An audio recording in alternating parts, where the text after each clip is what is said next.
3월 23일 월요일. 꿀꺽꿀꺽 소리.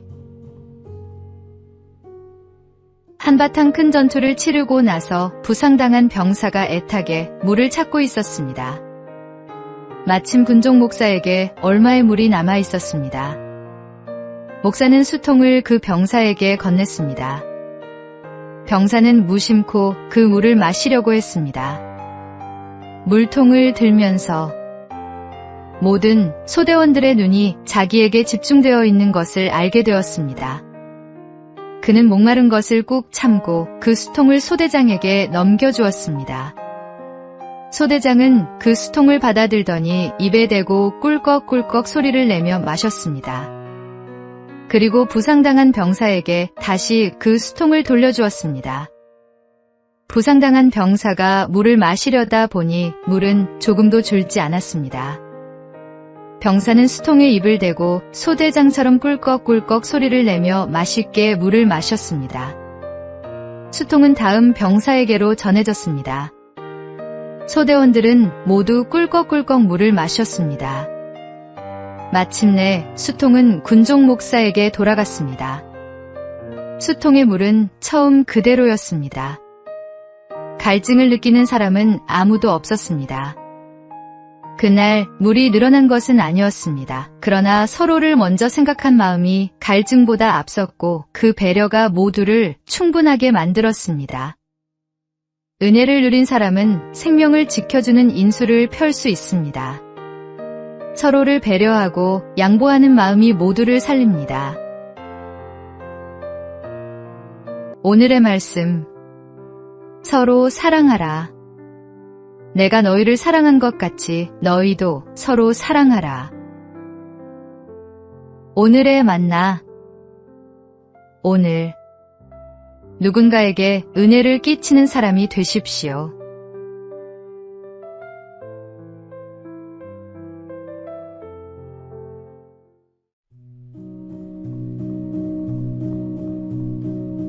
(3월 24일) 화요일. 행동하는 한 사람.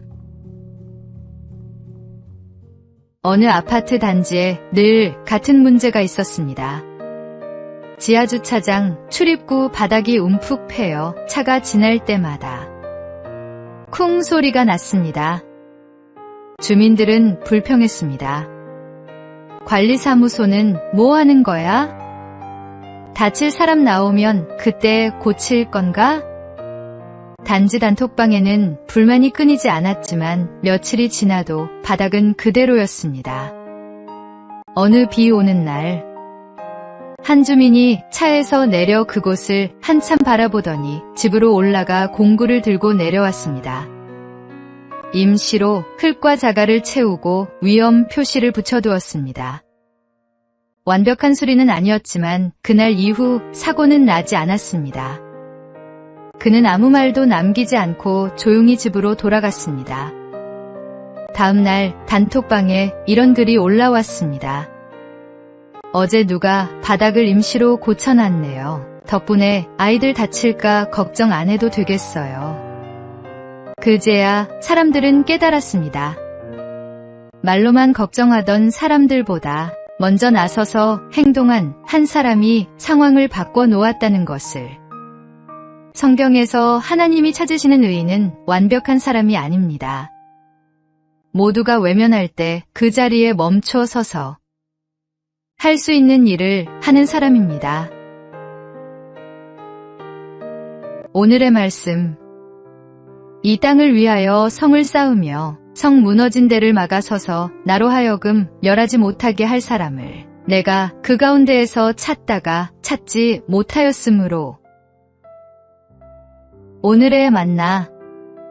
불평하기보다 작은 일이라도 직접 행하는 사람이 되십시오.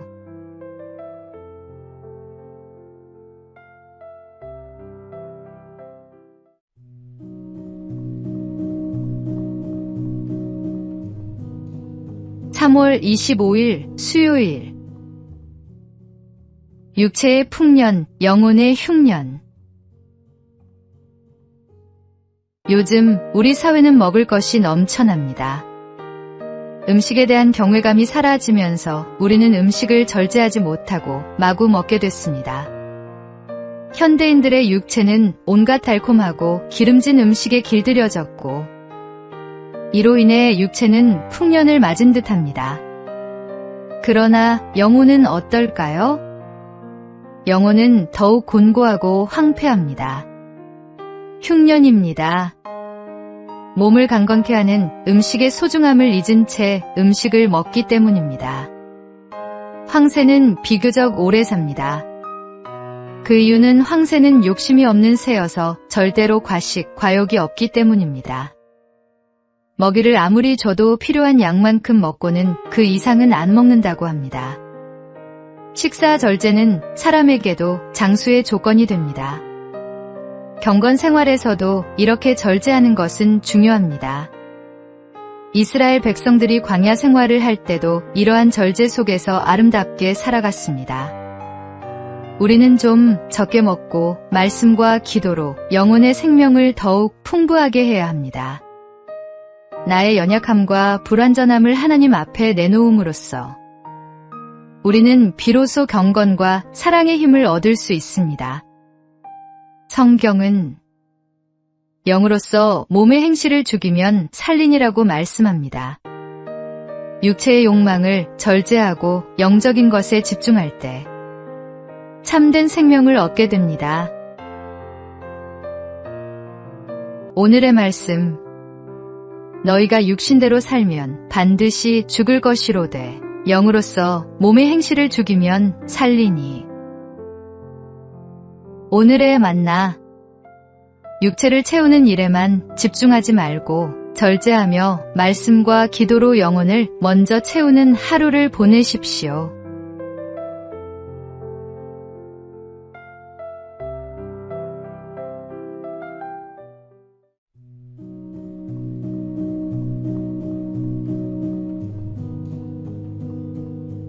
(3월 26일) 목요일. 작은 새를 품듯.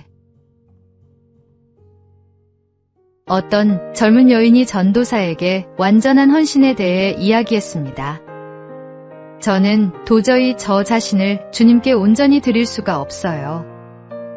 혹시 제가 원하지 않는 너무 힘든 선교지로 보내실까 두려워요. 전도사가 조용히 말했습니다. 어느 추운 겨울 아침, 반쯤 얼어붙은 작은 새 한 마리가 당신의 창문을 두드리고 있다고 생각해 보세요. 그 작은 새가 당신에게 자신을 맡기고 먹이와 따뜻함과 보호를 기대하며 당신의 손 안으로 들어온다면 당신은 그 새를 해치겠습니까? 아니면 품에 안아 살려주겠습니까?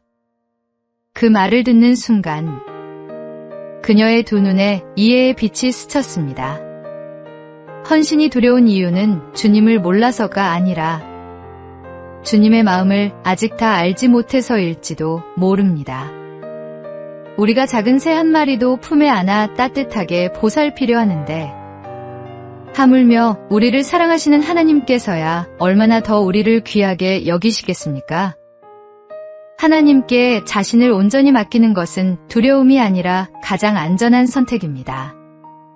주님께서는 우리를 해치려 하시는 것이 아니라 가장 좋은 길로 인도하시기 때문입니다.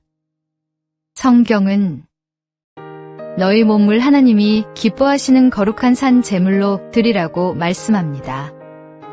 주님의 사랑을 신뢰하고 온전히 자신을 맡기십시오.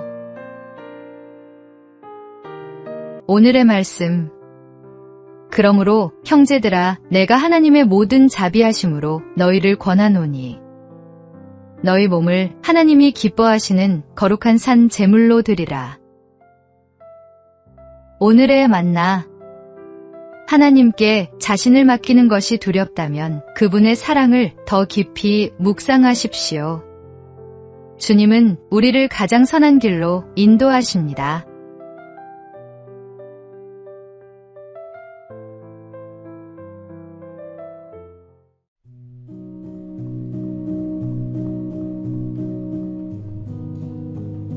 (3월 27일) 금요일.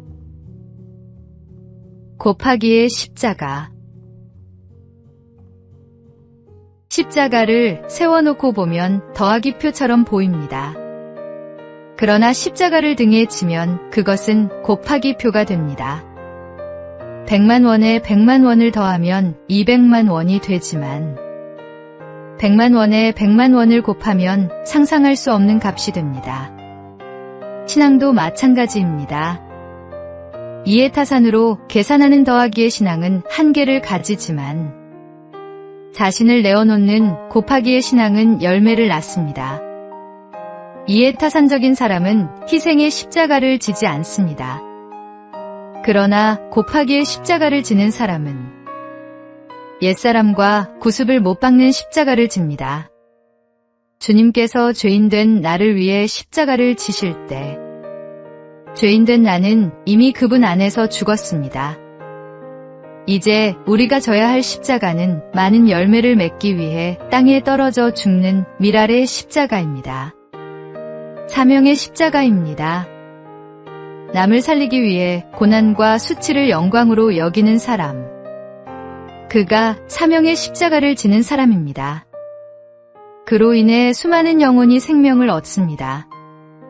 건강한 그리스도인은 바로 이 사명의 십자가를 지고 곱하기의 기적을 삶으로 이루어 갑니다.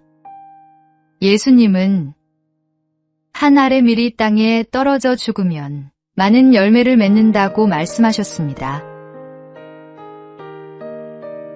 오늘의 말씀.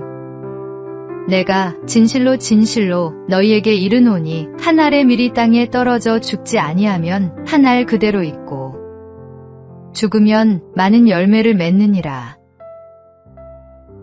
오늘의 만나. 이해타산의 더하기 신앙이 아니라 자신을 내어놓는 곱하기 신앙으로 많은 열매를 맺는 삶을 살아가십시오.